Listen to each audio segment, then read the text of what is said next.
Hey, what's good, football fans, especially Washington Redskins football fans? Thanks for clicking on another video, another Pay Me No Mind sports and entertainment podcast video. Please subscribe to the channel, hit that like button, leave a comment. I didn't want to do too many Washington Redskins videos this year, and honestly, I'm football is not my. I'm not an X's and O's guy.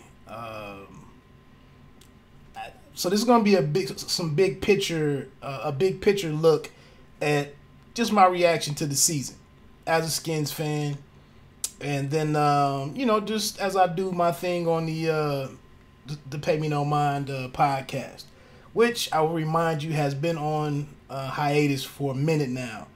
Hoping to get back to the podcast audio versions of it in 2019, but right now just rocking over here from time to time on the Pay Me No Mind YouTube channel. This is messy. I don't even know how. I got 4 points here, and they're all kind of interlaced actually, and I don't think, with as messy as it is, I don't think there's any other way to look at it. But let me jump into it. My first point. Team President Bruce Allen. You know, the campaign is out there, I believe, online, almost 10,000 signatures. Probably 15 or 20,000 after today's game. I believe his record, I think down here on the scroll, after 9 seasons is, where is it? Let me get back to it over here as it's coming over here now. But he's roughly 25 games below 500 over his 9-year tenure in DC. 59, 84, and 1, I believe, is what it is. I just don't know how you can do a bad job after 9 years and keep your job. And to be honest, if we get into my second point, which is Jay has to stay, I don't see how you can fire Jay Gruden after this year. 25 players, I believe, being on IR, injury reserve, 4 different starting quarterbacks. You lose your starter, and your backup within a 2 or 3 week stretch. It's tough to overcome that. It is. But getting back to Bruce Allen, I don't know what's positive to say about this guy. And then for us not to, I don't believe we have a general manager at the moment. I don't think we promoted Doug Williams into that role, but I think he has more feedback or input on kind of towards that role. But I don't think that's his role at the moment. I could check it. Sorry for not having that. But I think that we're not even rolling with a GM right now, as a result of some of the BS that Bruce Allen has been involved in the last couple of years, with Scott McCloughan moving on. And I read the stories. It was almost some Empire type stuff, Lucius type stuff going on with his beef with McCloughan and some ego. I don't know. That's a long time ago. But like I said, I just don't see how we keep this guy on. And getting into my fourth point, personnel, everything that needs to be done, he's just not the guy that I want to, as a fan. I don't want to see him try to put it all together. He hasn't done well in the quarterback situation. Like I said, him and McCloughan, their differences are part of the reason why the Kirk Cousins situation played out the way that it did. And, why Kirk Cousins' contract became too big to even deal with. And you know what happened in Minnesota. But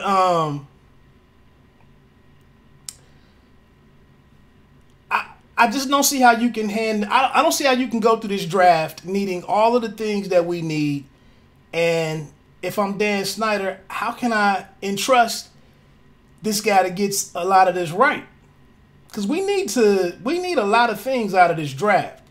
And I don't think the pool, the talent pool, is really that deep, especially at the quarterback position. So,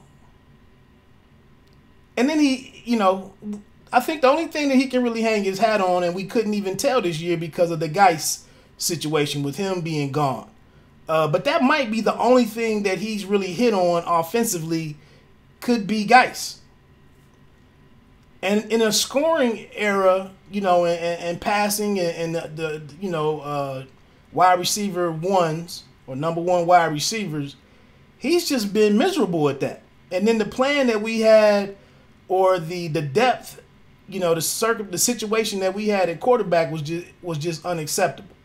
But I could go on. I could talk for 30 or 40 minutes on Bruce Allen. Uh, I propose bringing in Louis Riddick. I'm sorry. He seems like an intelligent guy. He seems like he eats, lives, and whatever else you want to put on that. But he seems like a football guy through and through.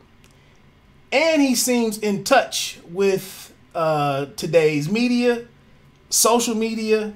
He seems in touch with player situations, today's players, all the off the field things that come up. He seems like a guy that can handle all of these things. He's younger. He could be around for a while. He can work 17-hour work days. I like what I hear from him on player evaluation. I like his honesty. I like his. I just like the man's understanding of stuff. Plus, I believe he was with the Philadelphia Eagles, so he knows the NFC East, through and through. And I just think I'd be comfortable going in his direction. I can't say we bring in. I can't see Allen bringing him in and.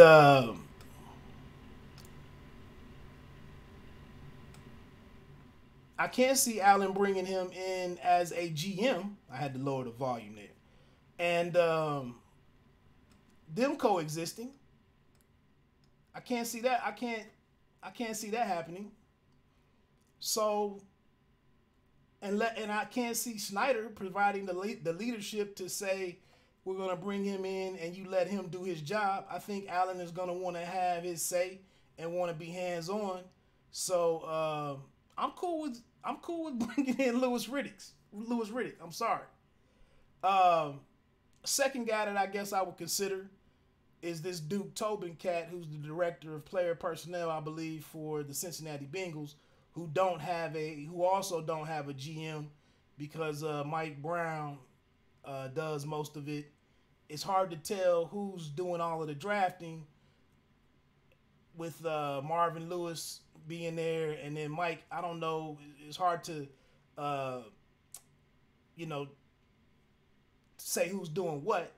But Tobin's dad, I believe, is the architect of the '85 Bears, which doesn't mean a whole lot for Tobin. But I'm just saying, in Cincinnati, for the last 2 or 3 years, that's been a team that's done very well at drafting players that they've had the highest number of players on the active roster that they actually drafted, is what I'm getting at. And I also see them doing well at drafting wide receivers, as 2 or 3 guys have come through there. Boyd is there now. Marvin Jones moved on. Sanu moved on to Atlanta. Jones is up in Detroit. And then they drafted A.J. Green. They've also done well with drafting the quarterback position, as they had McCarron as a backup, for a few years. The Red Rifle has been there.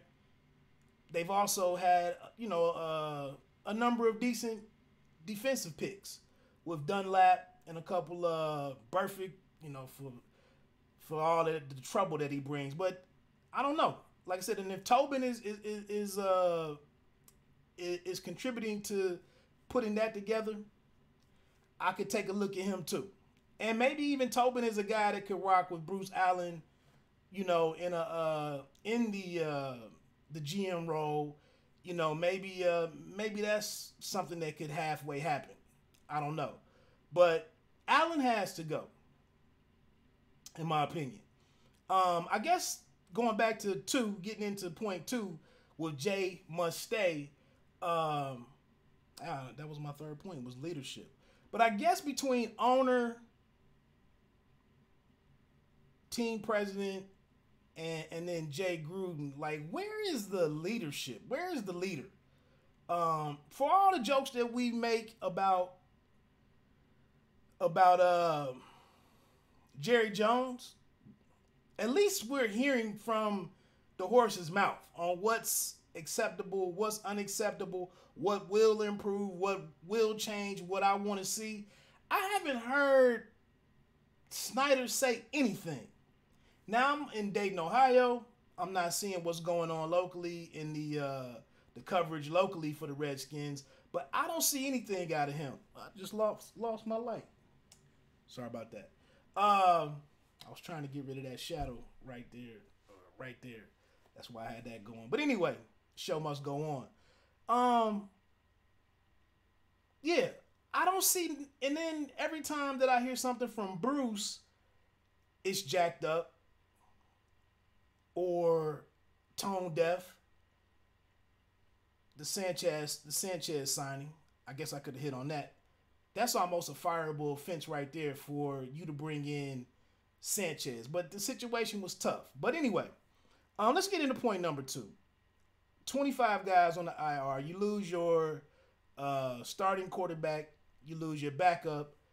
Like I said, within 2 or 3 weeks, you have to start Sanchez, who had been out of the league. He's horrible. You knew he was horrible. And then we finished with Josh Johnson, who had 2 rough weeks.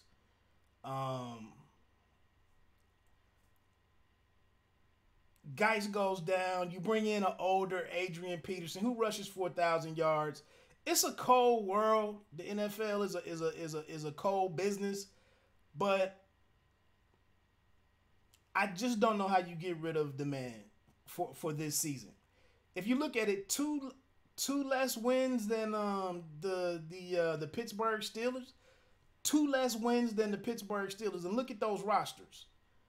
Even opening, week 1, if you compare those rosters, 4 less wins than New England, and I know 4 is a lot. That's a quarter of an NFL season, but 6-3 when we lost Smith. It's tough, man. I mean, it's tough to let the guy go. Even though I don't like what we do in the red zone, we have amongst some of we're among the leaders of the least amount of points scored. I believe 281 on the season. But again, 30-something, 33, 34-year-old running back, 4 quarterbacks. How are you going to score a lot of points?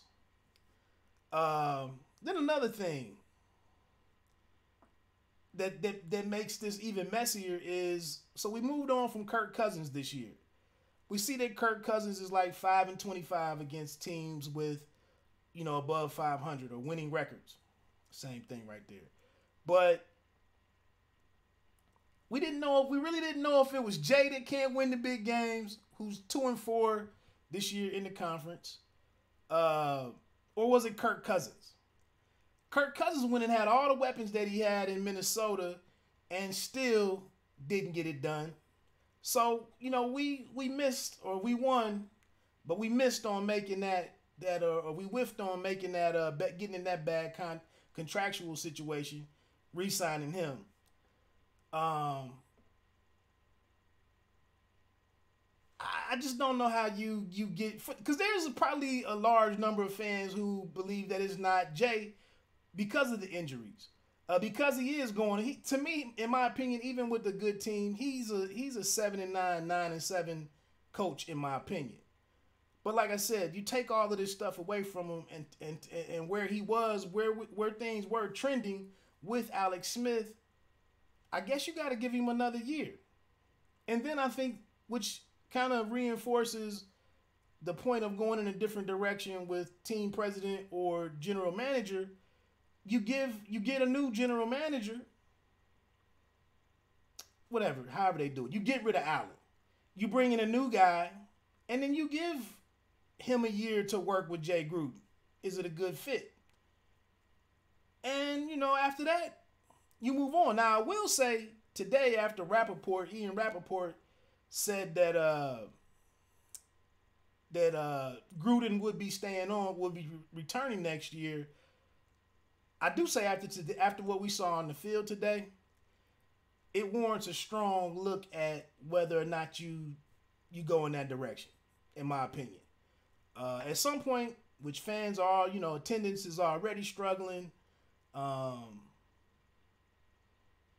At some point, you just need new life there. But like I said, I'd be good with the replacement for Bruce Allen. I'd be great with starting there. The only thing is, you factor in the money that's tied up in Smith, who might not make it back. I thought I heard it was $71 million, $70 million. If you get rid of Gruden, you're going to be on the hook for $10 million for his last 2 years. So that's another reason why I think you probably got to hold on to Gruden, realistically. But again, I give him 1 year with a new guy, and then I let that guy make that determination and go from there. Point number 3, which is what I was mentioning, where is the leadership on this team? Most teams, it's the quarterback. But since we haven't had a great starting quarterback in a number of years, take out the one season, the first season of Robert Griffin III. We just haven't, we haven't had a quarterback who is usually the face of the team, who is usually providing the leadership on the team. But other than that, it's been a revolving door at running back for the most part. We haven't had a number 1 wide receiver.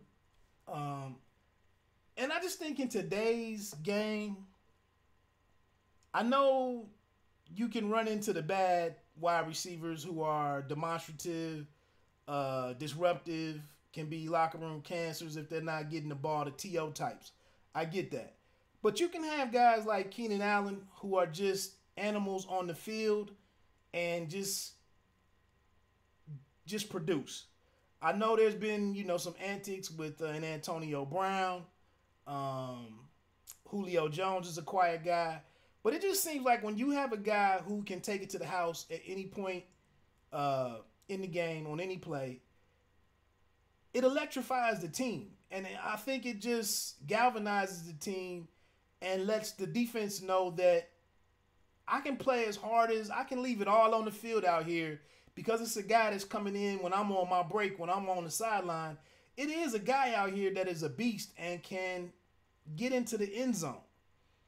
And we haven't had that. So there's no leadership as far as a great player, and a true elite wide receiver in the passing era.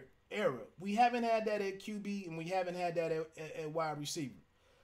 Tight end, I don't know what's going on with Jordan Reed. He led the team in receptions with right around 500 yards, or maybe it's 600 yards. I think maybe it was 599.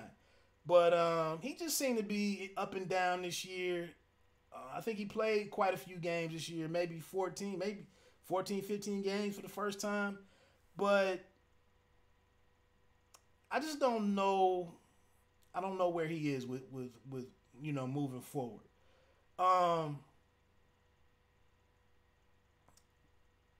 Then defensively, Swearinger, him getting into the media the last 4 or 5 weeks leading up to him being let go. Unfortunate, but I don't remember him doing a whole lot on the big Amari Cooper game when the season totally started going south. I don't remember him being in the picture when Cooper was having the long touchdown plays. I don't recall him being back there stopping any of that. I think he finished the season with 4 interceptions as a Redskin, but I believe most of that happened in the first 4 to 5 weeks of the season. I just don't know. It seemed like his talk was more than what he was doing on the field. And so,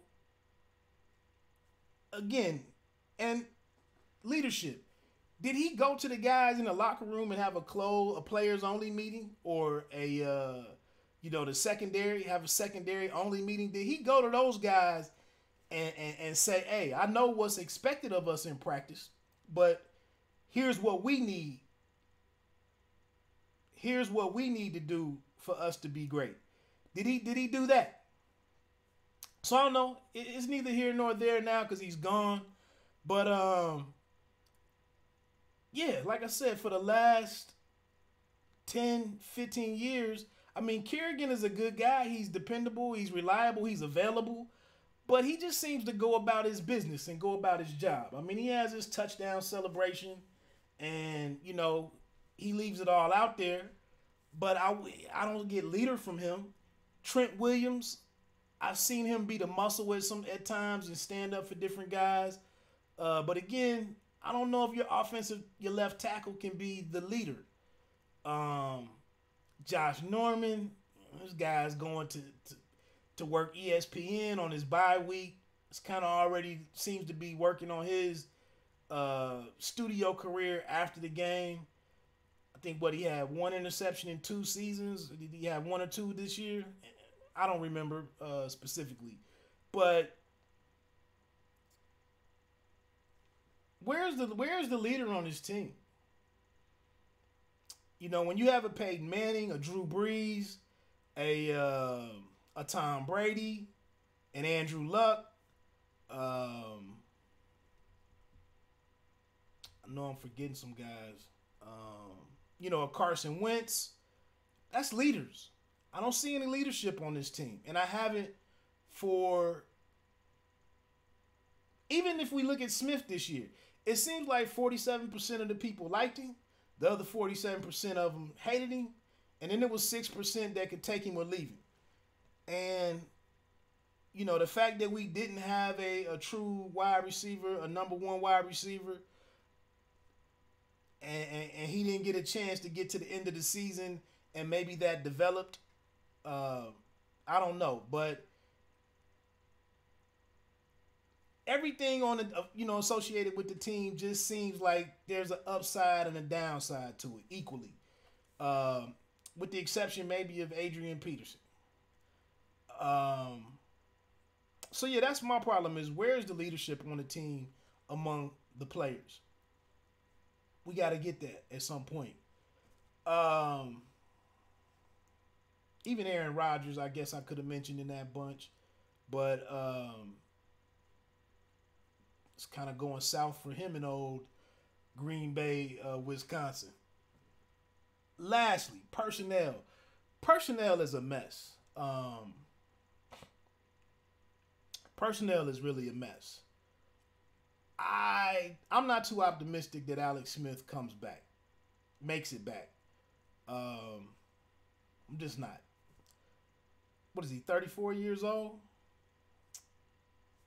I don't know if he can make it back. Like I said earlier, can you really allow Bruce Allen to put this thing back together? For those of you following the game, this thing is 3 or 5 year windows, or 5-year plans, and it just seems like realistically we're at the beginning of a new 5 years. Some of the pieces that we don't have that aren't question marks are approaching those situations where they're either too costly, or they're too old, or beginning to get too old, or a combination of those two, and it's just time to move on. Kerrigan, I believe, finished with 12 and a half sacks this year, but he will be going into the 9th year next year. He'll be 31, I believe. Probably can work with him, another 2 years, no problems there. Preston Smith, I believe, will be a free agent. I'm not sure that he's done enough for us to really go out of our way to retain him. Trent Williams is a guy that's getting a little older. I believe he's got to be in like 7 or 8 years himself. A couple injuries this year, missed a couple of games. But it's not time to move on from somebody like Trent Williams. But once again, with his salary and his availability, is he a part of things going forward? Beyond 2 years, I don't know. The one thing is, the defensive line is set with Allen and Payne. Continue to grow with them. Linebacking core seems like it needs to be revamped. Secondary seems like it needs to be revamped. So we're just at a point where it just seems like draft-wise, we need to hit with 2 to 4 starters out of this thing that can play next year. And like I said, I don't know. I know Allen has been doing his thing, taking these Alabama cats. It's a kind of a no miss, no brainer situation. Grab the best guy available from Alabama. But like I said, his track record with wide receivers and running backs, all the guys that we've drafted recently that are in that running back room with P. Ryan, Kelly, Thompson, Geis. We've done a lot there, and we still don't have a guy. We still don't know if we really have a feature back. I don't know who coined that. Maybe it was Merrill Hodge. Is that what he used to say? I don't know. I can't remember. But we got to do something about these aging pieces. We got to get something out of this draft that can hit the field and play and produce. And the quarterback situation itself, not a deep draft in quarterbacks. It's just not. So again, like I said, with this being a passing era, obviously big time wide receiver play. Josh Dotson finishing with about 499 yards, I believe, right around there. Or was it 399?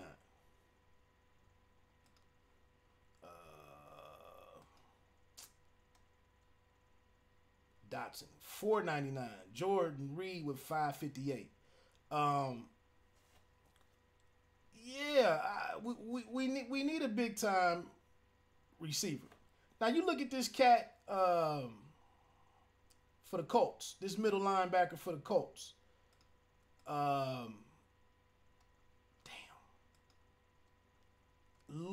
Darius Leonard for Indiana. Let me see where this cat was drafted out of. Some smaller school, I believe. South Carolina State. 36. Oh, he's a second rounder. Okay. Wasn't as low as I thought. But out of South Carolina State, we need to hit on something like that. Led the league in tackles, 155 tackles this year. What was I looking at there? 23 more than the next guy. Defensive tackle leaders. We need somebody like that. Foster, I heard all the complaints about him this year. I think he did end up leading the team in tackles, but if you've been watching the team, you know that our linebacking core is just it's a lot to be desired there. So like I said, man, got to move on. In summary, I don't see how you keep Bruce Allen around for a 10th year. And with it looking like we need to start a new 5-year plan, why not let a new guy do it? Why not get some new leadership in there, a new voice? Like I said, we look at how the team fell apart these last several weeks, how we finished this week 24-0. We need some new leadership. It needs to be a new vision. The reports that, what if you believe Swearinger and the fact that practices were soft, I don't know. Get rid of Bruce Allen, all in all. Time to move on from him. Like I said, Jay, I think he has to get another year. Definitely another half a year or 3/4 of the season if we need to make a decision during the middle of, during the season. I wouldn't be opposed to that. And if there's a new GM in place, new front office pieces in place, maybe that's something that they're comfortable doing just to show that there's a new sheriff in town.